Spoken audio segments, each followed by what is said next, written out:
Do you ever feel like you're holding everyone else together while quietly falling apart inside? Are you the person people call at 2 a.m.? The one who always knows what to say?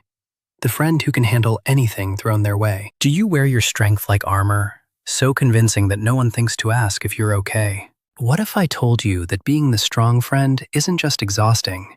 It's an invisible burden that psychology shows can fundamentally reshape how you relate to yourself and others. You've learned to be the rock, the therapist friend, the unshakable one.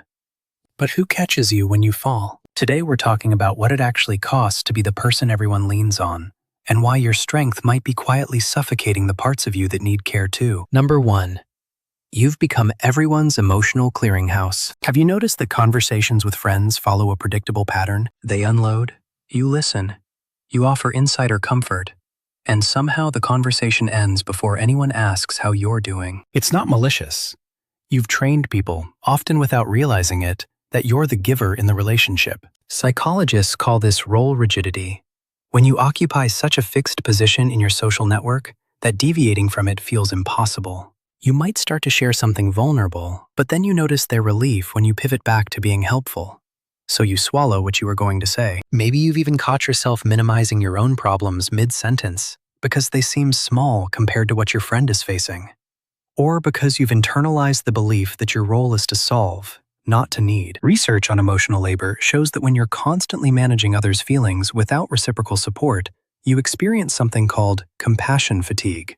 The same phenomenon that burns out therapists and healthcare workers. Your friends see someone competent and together. You feel like an emotional vending machine, dispensing care on demand while running on empty. Number 2. Your struggles don't feel valid enough to share. Does it seem like your problems aren't serious enough to burden anyone with? You might be dealing with burnout, loneliness, or anxiety. But when you think about reaching out, a voice in your head runs a comparison. Your friend just went through a breakup. Another is struggling financially. Someone else has family drama. Your stuff feels trivial by contrast, so you keep it to yourself. This is called suffering hierarchy, a cognitive distortion where you rank pain and decide yours doesn't qualify for attention. The strong friend internalizes a brutal standard.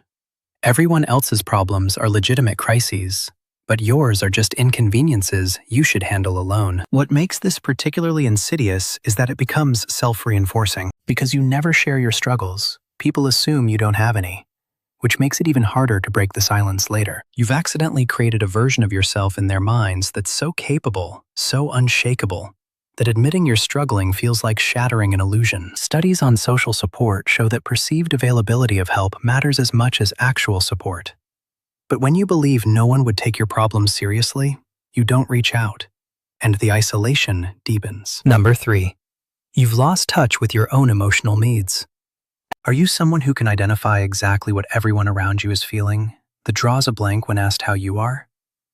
The strong friend often develops what psychologists call alexithymia, difficulty recognizing and describing your own emotions. It's not that you're emotionless, it's that you've spent so long focusing outward, reading rooms and managing dynamics, that your internal emotional world has become background noise you've learned to ignore. Maybe you realize you're not okay only when your body forces the issue, through headaches, insomnia, or getting sick.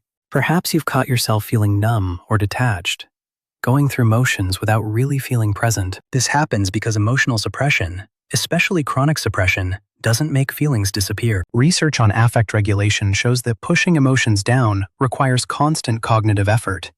And over time, this dampens your ability to access any emotions, positive or negative. You might struggle to feel joy as much as you struggle to acknowledge pain.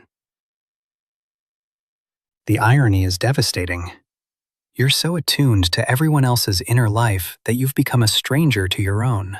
Number 4.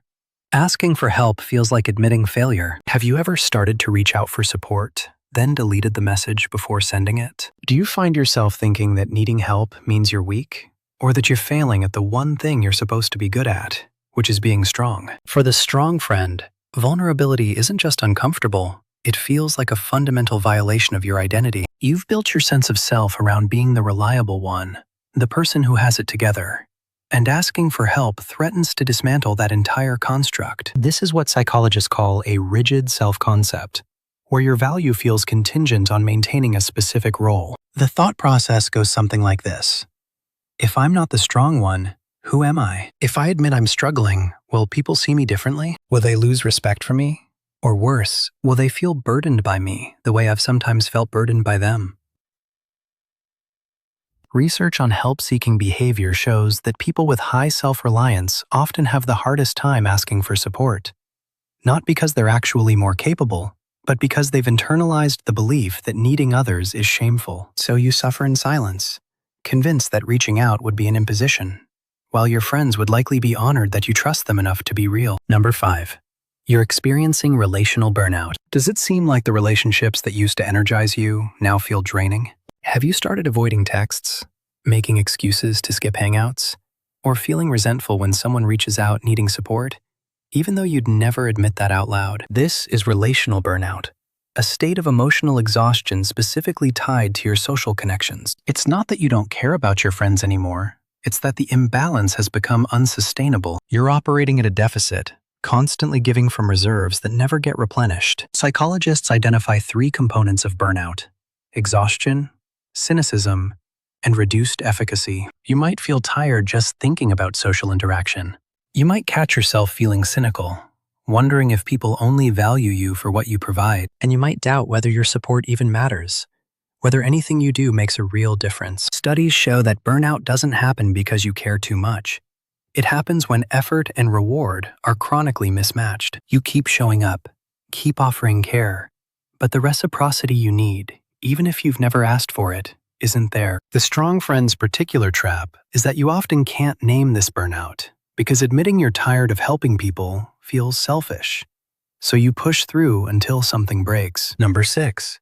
You've normalized your own neglect. Have you spent so long putting yourself last that it doesn't even register as a choice anymore? Do you notice that you'll move mountains to help a friend, but can't seem to prioritize basic self-care for yourself? Maybe you'll stay up late talking someone through a crisis, but feel guilty taking an afternoon off when you're exhausted. Perhaps you're meticulous about remembering everyone else's needs and milestones, but can't remember the last time you did something purely for your own joy. This is self-neglect disguised as virtue, and it's incredibly common among people who've built their identity around being strong for others. Research on self-compassion shows that people who are highly compassionate toward others but lack self-compassion experience more depression and anxiety. You've internalized a double standard.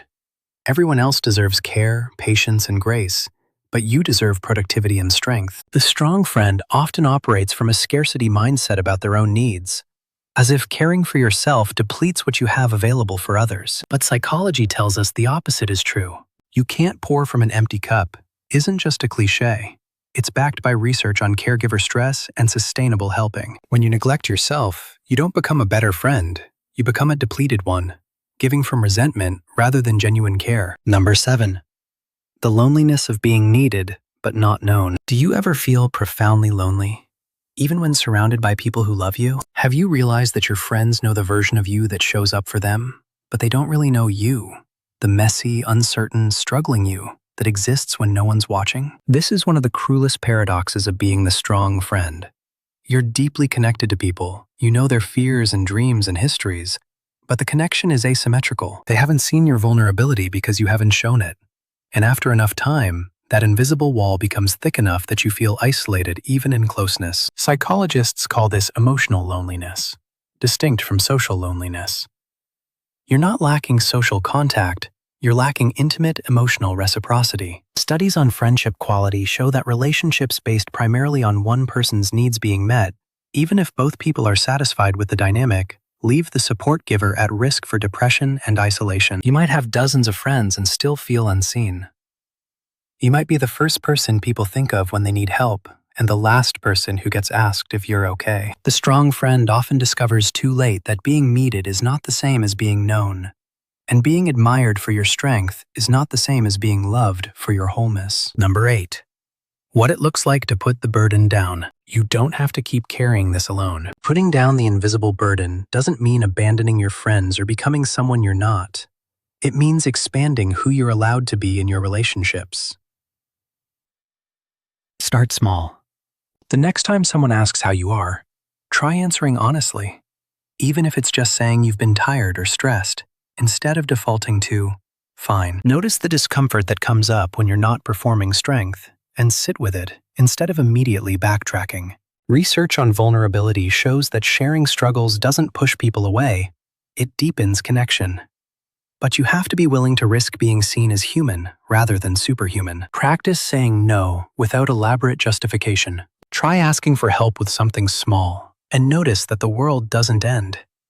That people often feel closer to you when you let them give back. Consider whether you're surrounding yourself with people who can only take, or whether you've just never given them the chance to show up for you. Sometimes the strongest thing you can do is admit you're not okay. Your worth isn't measured by how much you can carry. You're allowed to need people too. And if you're realizing that this pattern runs deeper than friendship dynamics, that it's tied to trauma or attachment wounds or beliefs about your value, talking to a therapist can help you untangle what you've been carrying and why. Let us know in the comments what resonated with you, or if you've ever felt the weight of being everyone's strong friend. You're not alone in this.